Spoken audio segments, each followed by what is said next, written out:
சூர்யா அவர்களோட பிறந்தநாள் முன்னிட்டு 50வது பிறந்தநாள் முன்னிட்டு கருப்பு படத்தோட டீசர் வந்திருக்கு ஆர்ஜே பாலாஜி டைரக்ஷன்ல. ஸோ அதுதான் லைவா ரியாக்ஷன் பண்ண போறோம். ஸ்டார்ட் பண்ணிடலாம்.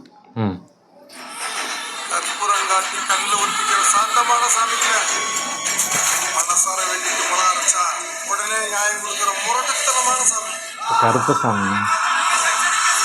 ஆரிய பாலாஜி படமாவே இல்லையே, நேம்ல மாசா இருக்கு. அவன் பயங்கரமாக இருங்க. பா ஐஸ் பவர். டபுள் ஆக்ஷனா? வக்கீலா? ரோலக்ஸ் மாதிரி இருக்காரு.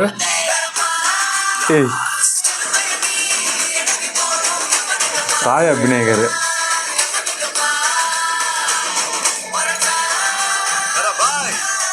மாதிரி.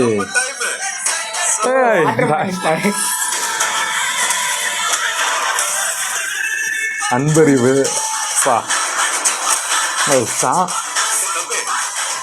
ஸ்பிரிச்சுவல் லைஃப் இருக்கு.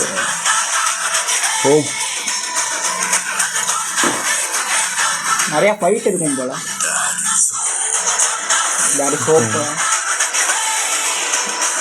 Beast by RJB.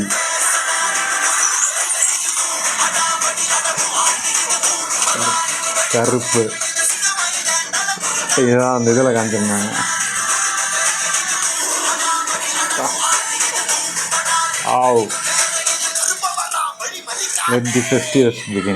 Release date போட்டாங்களா? இல்லை போடல. ரிலீஸ் டேட் போடல. டோட்டலாக 1 மினிட் ஒரு 40 செகண்ட்ஸ் கிட்ட இந்த டீசர் ஓடுது. நல்லா இருக்கு. சூர்யா வந்து ஒரு ஃப்ரெஷ்ஷாக ஒரு பார்த்த மாதிரி இருந்துச்சு. நல்லா அந்த வேல் வைபாக இருக்கட்டும், நல்லா ஒரு ஃபைட் சீக்வன்ஸ்லாம் பார்க்கும்போது ஒரு சைட்லாம் ஆக்ஷன் மூவியாக இருக்க மாதிரி இருக்கு. நான் எதிர்பார்க்கவே இல்லை ஆர்ஜே பாலாஜி அவர்கிட்ட இருந்து இந்த மாதிரி ஒரு படம். கம்ப்ளீட்டாக கான்ட்ராஸ்டாக இருந்துச்சு. நல்லா ஒரு கருப்புன்னு அந்த வேட்டை கருப்பு அந்த மாதிரி ஃபைட் சீக்வன்ஸோட ப்ளஸ் அந்த ஸ்பிரிச்சுவல் இதோட பயங்கரமாக இருந்துச்சு. அந்த வாட்டர் மிலன் சீன்லாம் டீசரில் வந்ததெல்லாம். அதே மாதிரி இன்னொன்றுனா வேற ஆக்டர் யாருமே காமிக்கல, ஃபுல் அண்ட் ஃபுல் சூர்யா தான் அவர் வர மாதிரி தான் இருந்துச்சு. சூர்யா பர்த்டேக்கு டீசர் ரிலீஸ் பண்ண ஃபுல் அண்ட் ஃபுல் சூர்யாவோட ஹோல்ட் பண்ணுறாரு. சாய் அபிநயக்கு வர ஃபர்ஸ்ட் டீசர் வந்திருக்கு, அஃபிஷியலாக வந்திருக்கு. நல்லா பண்ணியிருக்காருங்க. இன்னொன்று சூர்யா அவர்கள் பார்த்தீங்கன்னா நமக்கு பிரேம் சூர்யா வந்து ரொம்ப பிடிக்கும். அந்த டயத்தில் வந்து வாரணமாக இருந்தும் சரி, வேலா இருக்கட்டும், அயனா இருக்கட்டும், சிங்கம், இந்த மாதிரி பிரேமில் பார்த்தீங்கன்னா பயங்கரமாக எல்லா ஃபேன்ஸுமே அவரை செலிப்ரேட் பண்ணுவாங்க. நியூட்ரல் ஃபேன்ஸ் எல்லாத்துக்கும் பிடிச்ச மாதிரி இருந்துச்சு சூர்யா அவர். இப்போ ரீசெண்டாக ஓகே எல்லாத்துக்குமே ஒரு டயத்தில் வந்து படம் சரியில்லாமல் போகும். பட் சூர்யா அவர்களுக்கு படத்தை கிரிட்டிசைஸ் பண்ணலாம், தனிப்பட்ட முறையில் ரொம்ப அதிகமாக ஹேட் பண்ணுறாங்களோ அப்படி மாதிரி தோணுது. ஹோப்ஃபுல்லி இந்த கருப்பு படம் வந்து பார்த்தீங்கன்னா அவருக்கு ஒரு நல்ல ஒரு கம்பேக்காக இருக்குன்னு சொல்லி எக்ஸ்பெக்ட் பண்ணலாம். அந்த அளவுக்கு தான் ப்ராமிசிங்காக தான் இருக்குது டீசர். பார்த்ததில் ஃபுல் சாட்டிஸ்ஃபேக்ஷனாக இருந்துச்சு. உங்களோட ஒப்பீனியன்ஸை மறக்காமல் கமெண்ட்டில் சொல்லுங்கள். தேங்க்யூ ஃபார் வாட்சிங்.